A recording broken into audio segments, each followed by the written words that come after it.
though he was rich already, he wanted more gold. And then eventually you're going to draw conclusions. So this is a very important strategy. And oftentimes they're interchangeable. Sometimes you're doing both.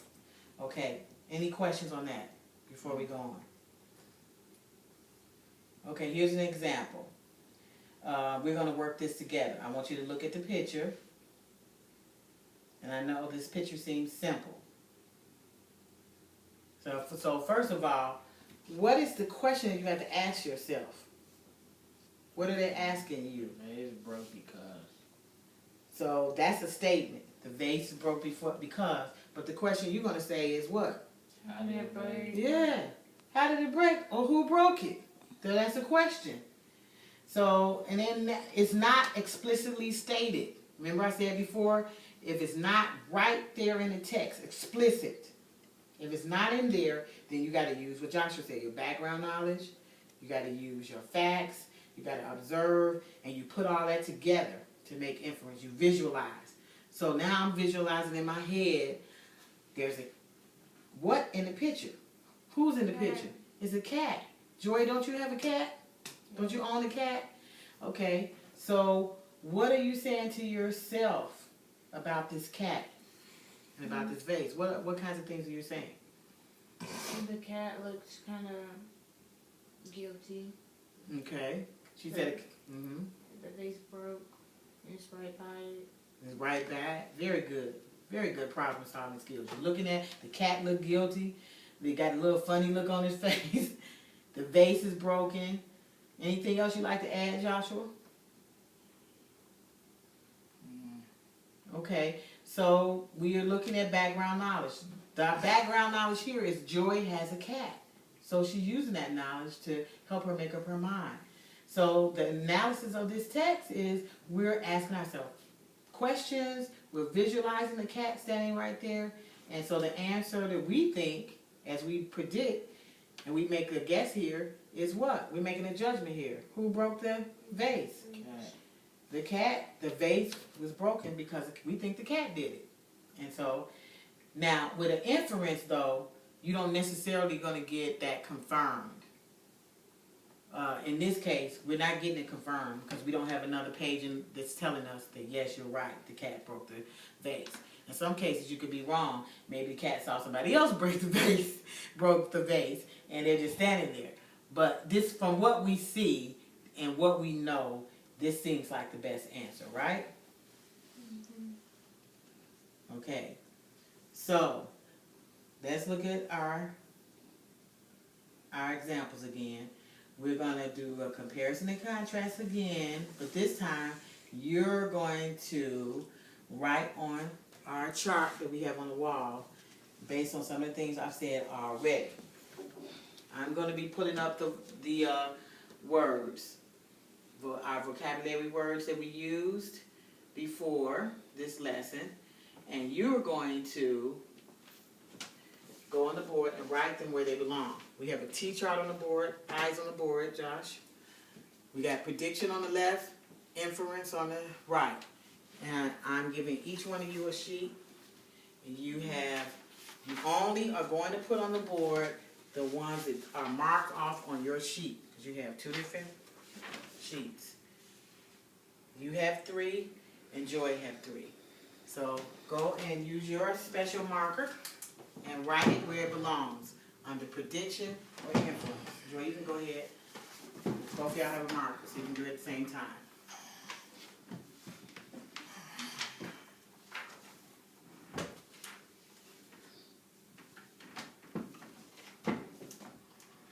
Remember, you're only going to put on the board your 3 that's marked off. Your 3.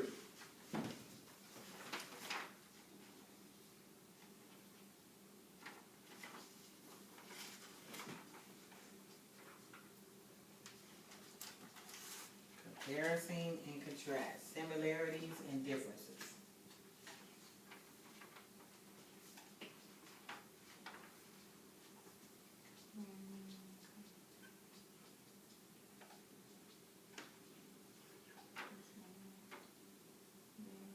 Joy, if you have any that's on the inference side, go ahead and write them on that side.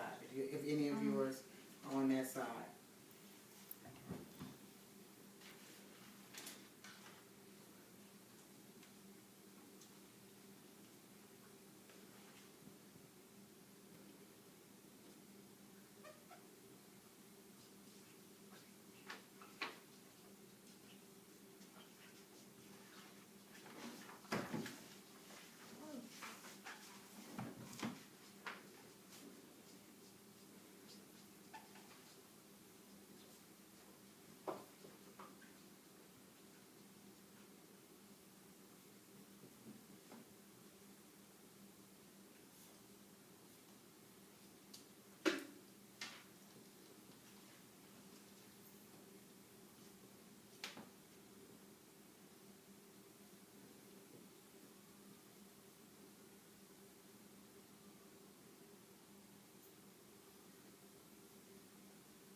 Some of your clues. Do you have any of your words that could be on both sides of the chart?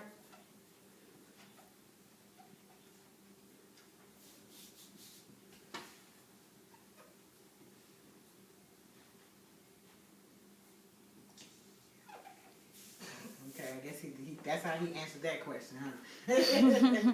He drew an arrow from the inference side to the prediction. That's fine. That's fine.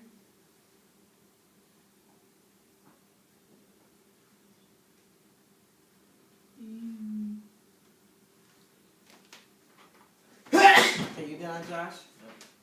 All right. Okay, you can take your seat.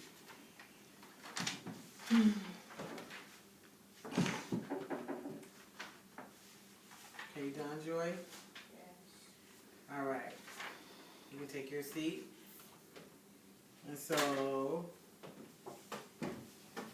Joy, you had the dark color marker, right? You had the light color? Yeah. Confirm, contradict, yes. Okay. So, he has looks at what happens next and makes an educated guess. And we did say that was prediction, right? Confirm and contradict the guess. We said that. You can confirm it after you make the guess. Observation of clues. Do we use observation of clues when we predict? Yes. Do we use right for both? So you need your arrow to go over there too for that. So let's put our arrow over there. Which marker you had? This one. Okay. Right. Okay. You So should put both arrows. it's okay. It doesn't matter. We understand what he's doing, but All day. it's okay. I think what she's saying is that if you have both arrows, we know that it's going back and forth. But it's okay. Okay, uses multiple strategies. Okay, which one did we say was the one that you had to use? Inference. So who did this one? Joshua, right? Okay, so Joshua, let's correct that one. Put that where that's supposed to be. Multiple strategy. Oh, I'm speaking. I thought they were Okay. off of Molly.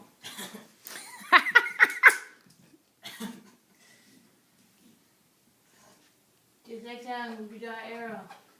Shut up. Okay, we don't say shut up in class. Remember our